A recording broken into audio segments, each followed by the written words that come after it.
Point भी किसी का कहीं बीच में भूले तो दूसरी चीज़ तो है आपके पास लिखने के लिए, इसलिए दोनों ही याद कर लीजिए, है ना। तो दोनों याद करने पर ज़्यादा फायदा है, क्योंकि 9 बिंदु हैं, 10 बिंदु तक आपको लिखने का आएगा कि आपको लिखना है तो कितने बिंदुओं में। जीव के मोह राग देश रूपी परिणामों के निमित्त से, किसके निमित्त से? जीव के मोह राग देश रूपी परिणामों के निमित्त से। ये तो आप लोगों ने पढ़े भी हैं और उसमें भी आता है पाठशाला में भी कि जीव के मोह राग देश रूपी विकारी भावों के निमित्त से क्या होता है कि कारमान वर्णा, इसमें बस उसमें ज्ञाना वर्णादि कर्म आते ऐसा लिखा है। इसमें क्या आएगा कि कारमान वर्गणा रूपी पुद्गल स्कंद। कौन से स्कंद है?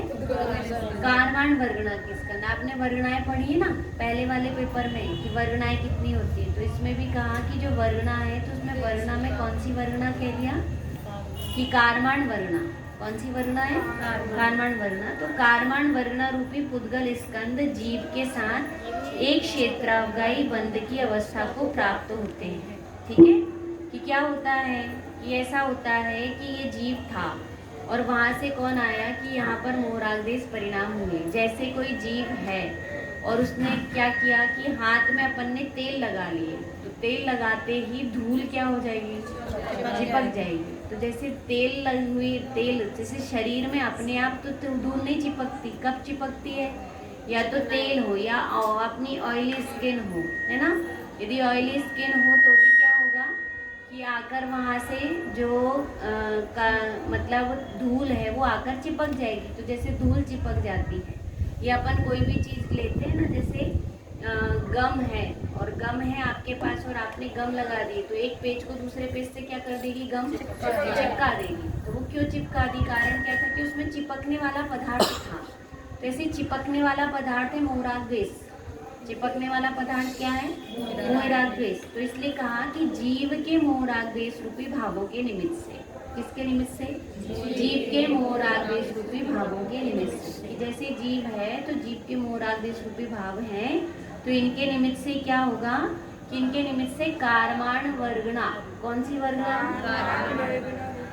कारमान वर्गणा रूपी जो पुद्गल स्कंद है, वो पुद्गल स्कंद जीव के साथ एक क्षेत्रावगाही हो जाते हैं। कैसे हो जाते हैं? एक क्षेत्रावगाही। एक क्षेत्रावगाही मतलब जिस क्षेत्र में जीव है उसी क्षेत्र में वहीं उसी स्थान पर वहाँ कौन, जैसे दूध है तो दूध में अपन ने पानी डाल दिए, तो दूध में पानी डालें तो जहाँ दूध है वहाँ कौन मिलेगा? पानी मिलेगा। तो ऐसे दूध में जैसे पानी मिलता है, रोटी में जैसे नमक मिलता है, तो कैसे मिलते हैं? वो एक क्षेत्रावगाही। कैसे मिलते हैं? एक क्षेत्रावगाही। ऐसे जैसे आकाश में जहाँ आकाश है और आकाश में अपना हाथ है, तो जहाँ आकाश ने स्थान घेरा वहाँ अपन ने स्थान घेर लिया। ऐसे ही अरूपी आत्मा है, तो जहाँ अरूपी आत्मा है, अरूपी आत्मा ने जहाँ स्थान घेरा वहीं किसने स्थान घेर लिया? कि कारमान वर्गणा ने स्थान घेर लिया। किसने स्थान घेर लिया? कारमान वर्गणा ने। तो इसलिए वहाँ कहा एक क्षेत्रावगाही। क्या कह दिया? एक क्षेत्रावगाही। तो बन जाएगा क्या कहा? जीव के मोह राग देश रूपी भावों के निमित्त से। पहला बिंदु आधा बोलेंगे तो क्या बोलेंगे? जीव के मोह राग देश रूपी भावों के निमित्त से। ये कितना हुआ? आधा बिंदु। फिर उसमें क्या हुआ कि कौन आएगा? कारमान वर्गणा। कौन आएगा? कारमान वर्गणा। कारमान वर्गणा की क्या आएंगे? पुद्गल स्कंद आएंगे। स्कंद और अणु समझ गए ना। परमाणु कैसा होता है? जिसका दूसरा विभाग नहीं होता। और स्कंद किसे कहते हैं? कि जिसमें कई परमाणुओं का जोड़ रूप जो होती है ना, जो उसके संघात रूप दशा जो होती है, जोड़ रूप जो दशा होती है, भेद रूप दशा और जोड़ रूप दशा। तो जुड़ने से जो बनती है, किससे बनती है? जुड़ने से जो बनती है, तो जुड़कर जो बनती है उसको कहा पुद्गल स्कंद। तो कौन से पुद्गल स्कंद है? कारमान वर्णा रूप पुद्गल स्कंद। क्या बोलेंगे? कारमान वर्णा रूप पुद्गल स्कंद। किसके साथ? जीव के साथ। किसके साथ? जीव के साथ। क्या हो जाते हैं? एक क्षेत्रावगाही। क्या हो जाते हैं? एक क्षेत्रावगाही अवस्था को प्राप्त होते हैं। उसे क्या बोलते हैं? कर्म कहते हैं। उसे क्या कहते हैं? कर्म कहते हैं। ठीक है ना। पूछा ना कर्म किसे कहते हैं या द्रव्य कर्म किसे कहते हैं, तो क्या बोलेंगे कि उसे ही कर्म कहते हैं। बन जाएगा। अब बोल सकते हो आधा मैं पूछ रही हूँ बोलना। कौन से परिणामों के निमित्त से? परिणामों के निमित्त से। कौन से स्कंद? बहुत बढ़िया। किसके साथ? कैसा बंध होता है? एक क्षेत्रावगाही बंध की अवस्था को प्राप्त होते हैं। उन्हें क्या कहते हैं? उन्हें क्या कहते हैं? उन्हें द्रव्य कर्म कहते हैं। उन्हें क्या कहते हैं? द्रव्य कर्म कहते हैं। फिर क्या कहा कि कारमान वर्गना रूपी पुद्गल स्कंद ही द्रव्य कर्म रूप परिणमित होते हैं, है ना। कौन से स्कंद कहा? कारमान वर्गना रूपी पुद्गल स्कंद ही किस रूप परिणमित होते हैं? द्रव्य कर्म रूप परिणमित होते हैं। फिर क्या कहा कि कषाय और योग सहित जीव कर्म के योग्य पुद्गल को ग्रहण करता है, उसे ही कर्म बंध कहते हैं। अब डेफिनेशन क्या है? कर्म बंध किसे कहते हैं? यदि आपको क्वेश्चन आ जाए कि कर्म बंध किसे कहते हैं या फिलिंदा ब्लैंक्स आ जाए, तो फिलिंदा ब्लैंक्स में क्या आ जाए कि खालिस्तान और खालिस्तान सहित जीव कर्म के योग्य पुद्गल को ग्रहण करता है। तो कौन से सहित जीव होगा? फिर कषाय भी होना चाहिए और योग भी होना चाहिए। कौन कौन सी चीज होना चाहिए? कषाय भी होना चाहिए और योग भी होना चाहिए। किसी के कषाय हो और योग ना हो, ऐसा होगा क्या? नहीं कि होगा। कौन है ऐसे? अरिहंत भगवान। अरिहंत भगवान के इरियापद आश्रय हो रहा है, पर किसके निमित्त से होता है? योग वश के निमित्त से होता है। उनको क्या नहीं है? कषाय नहीं है। क्या नहीं है उनके? कषाय नहीं है। तो कर्म बंध के लिए क्या चाहिए?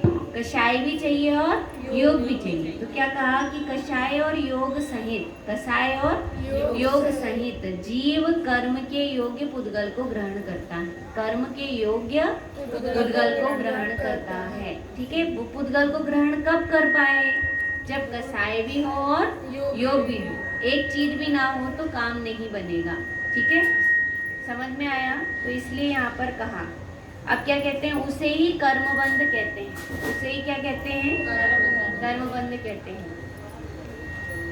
ठीक, समझ में आ गया? उसे ही क्या कहते हैं? कर्मबंध। अब शुरू से पूछी हुई टिप्पणी आपको याद हो गई है या नहीं हो गई? ठीक है। पहला बिंदु क्या है?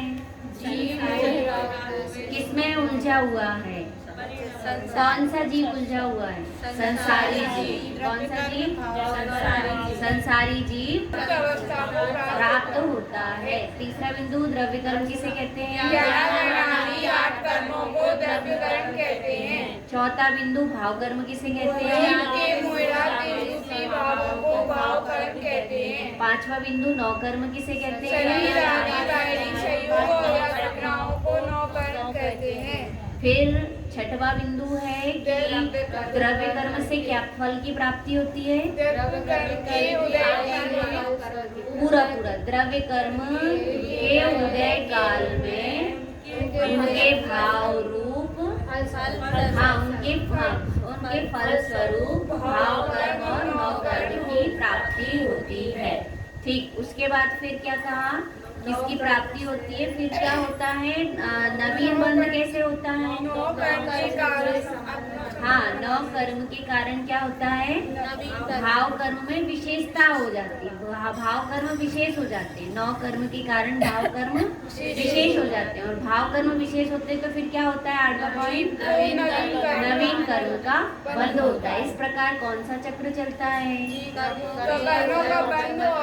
हाँ, इस प्रकार कर्मों के बंध और उदय का चक्र चलता रहता है। इस प्रकार कर्मों के बंध और उदय का चक्र चलता रहता है। ये कितने बिंदु हो गए? 9 बिंदु हो गए। कितने बिंदु? 9। अब यहाँ से कर्मबंध किसे कहते हैं? 10वां बिंदु बताइए अगले क्वेश्चन का। किसके निमित्त से? जीव के रूप, हाँ, परिणामों के निमित्त से। ठीक है, जीव के परिणामों के निमित्त से। अब मोहराग्देश परिणामों के निमित्त से कौन आता है?